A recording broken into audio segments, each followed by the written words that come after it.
सन्माननीय आमचे मोठे बंधू चिंटूजी तुमाने साहेब हल्ली मुक्काम खापा मन्नाथ खेडी यांच्याकडनं परत पुन्हा माताखेडी खापा माताखेडी यांच्याकडे परत पुन्हा 100 रुपयाचं भेट मिळालेलं आहे. पार्टी अत्यंत ऋणी आहे आणि म्हणून तर कोण कोणाला म्हणते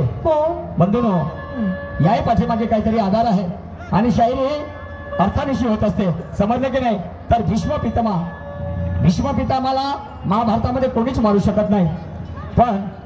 तो एका वचनामध्ये गुंतलेला असते की मी युद्ध करेल तर मर्दासोबत शपथ घेतलेली असते. समजलं की नाही? तर काय होतं जेव्हा युद्धाची वेळ येते तर त्याच्या समोर त्याच्या कमजोरीचा फायदा घेऊन त्याच्या समोर श्रीखंडी उभी करतात आणि तेव्हा तो म्हणते कोण अबे म्हणते मी वचनामध्ये गुंतलो रे म्हणते माझ्या श्रीखंडे म्हणते नाही तर धोतर पिवळं करायला मला उशीर नव्हता लागत म्हणते. आणि म्हणून तलवार नहीं जसती कभी गांडू के हाथ में और शेर नहीं लड़ते कभी गिदड़ के साथ में सुहागन बात नहीं करती कभी रात में और वैसे दम नहीं होता ऐसे हिजड़े की जात में आणि म्हणून ज्याची उपाधी त्याला ते इतरा नाही साजत आणि किती शाही लावा ढोराच्या चमड्यावर पण ते बकऱ्यासारखं नाही वाजत. कमाईच्या भाकरीची न्यारीच असते लज्जत आणि माया गेलं तर जाऊ दे वाया. हा पण आता तरी झाकझूक करून ठेव इज्जत. ओके समजलं की नाही? आणि मग बा पुढे काय म्हणते तो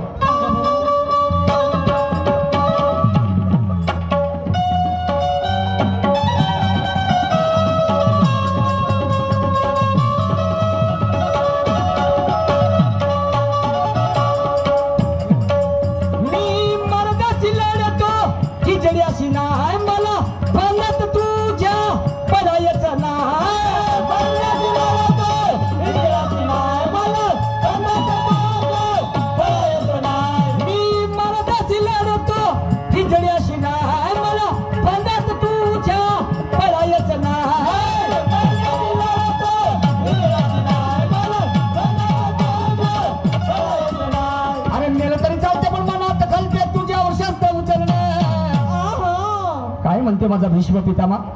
त्या हिजड्याला त्या श्रीखंडीला म्हणते अबे मी मरदाशी लढतो हिजड्याशी नाही मला बंदात तुझ्या पळायचं नाही. बापरे अबे मेलं तरी चालते पण मनात घालते तुझ्यावर शस्त्र उचलणे. जर जहा रांड पाहिल्या जर जहा निमकायला गंजा रांड पाहिल्या जर जहा निमकायला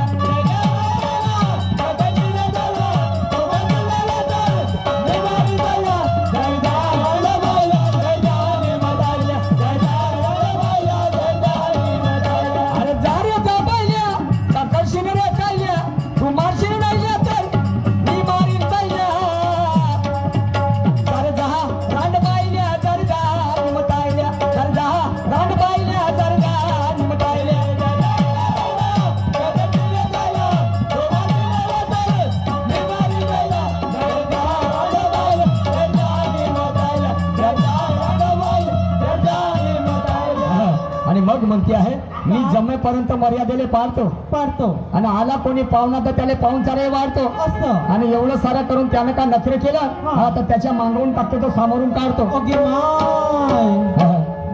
ज्ञानाचं शस्त्र जिसको आगे से नहीं जमता वो पीछे से वार करता और जैसी करता करने वैसे ही भरता. अरे मैं भी वो शायर हूँ. हाँ मैं अपने जात पे आया ना तो ज्या निंबू नहीं घुसता वहां नारियल घुसा देता. बुरेवाला तो दिन बुरेवाला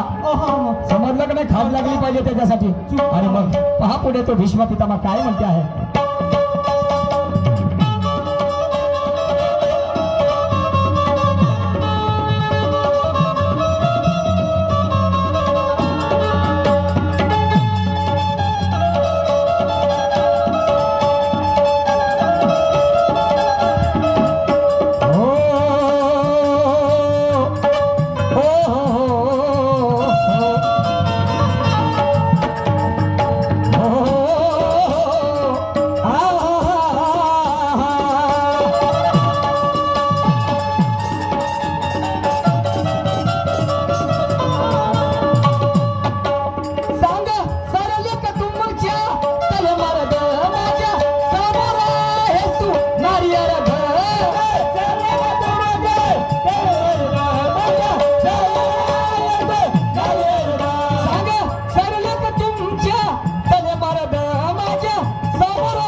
रान पाहिल्या जरदा निमतायल्या जरदा रान पाहिल्या जरदा निमतायल्या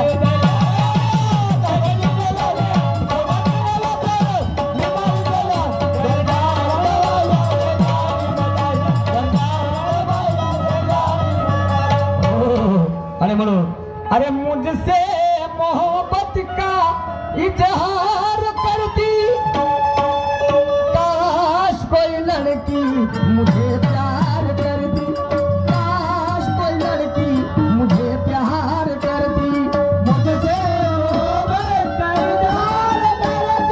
मुझसे मोहब्बत का इजहार करती काश कोई लड़की मुझे प्यार मुझे प्यार करते अरे माझ्यावर हसण्याचा बदला चुकवितो अरे माझ्यावर हसण्याचा बदला चुकवितो तू ह्या बायकोची साडी मी सोडतो तू ह्या बायकोची साडी मी सोडतो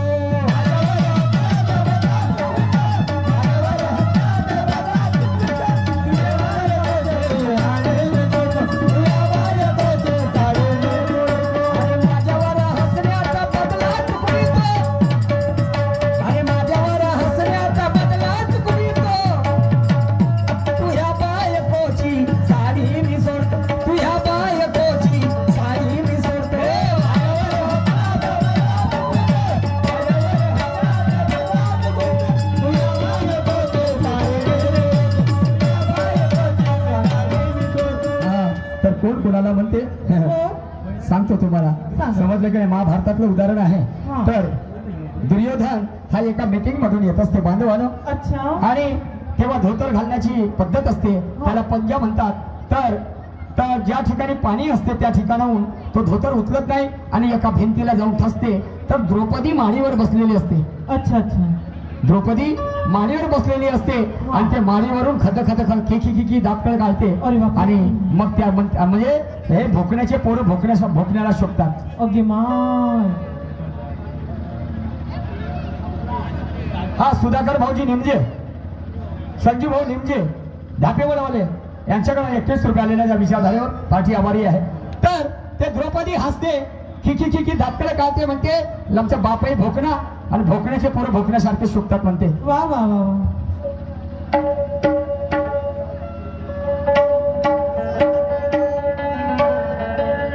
सन्माननीय माजी सरपंच साहेब गोविंदरावजी शेटे साहेब यांच्याकडनं या विचारधारेवरती 500 रुपयाचं दान मिळालेलं आहे त्यांच्यासाठी एकदा जोरदार टाळ्या होत्या बांधवानं कारण एखाद्या कलाकाराला पुरस्कृत करणं हे खूप महत्वाचं आहे आणि ते कार्य त्यांनी केलेले आहे कोटी कोटी प्रणाम आणि मग बाडीवरून जेव्हा हसते तर त्यावेळेस त्या दुर्योधनाला राग येते आणि म्हणते ए द्रौपदी म्हणते तुला भरल्या सभेमध्ये त्या नवऱ्याच्या समोर जर मी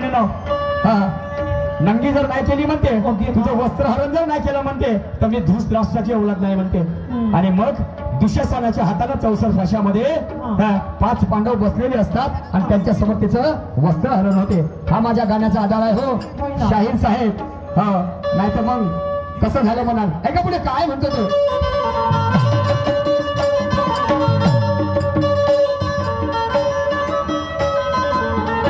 सकाळी आमचे आदर्श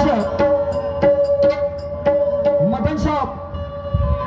गोपाल भाऊ मांडणवाले यांच्याकडनं परत या विचारधारेवरती 100 रुपयाचं भेट मिळालेलं आहे आणि म्हणून पाठी आभारी आहे धन्यवाद आहे का काय म्हणतो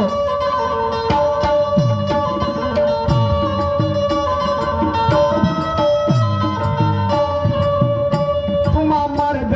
मनावे मनावे की गांडू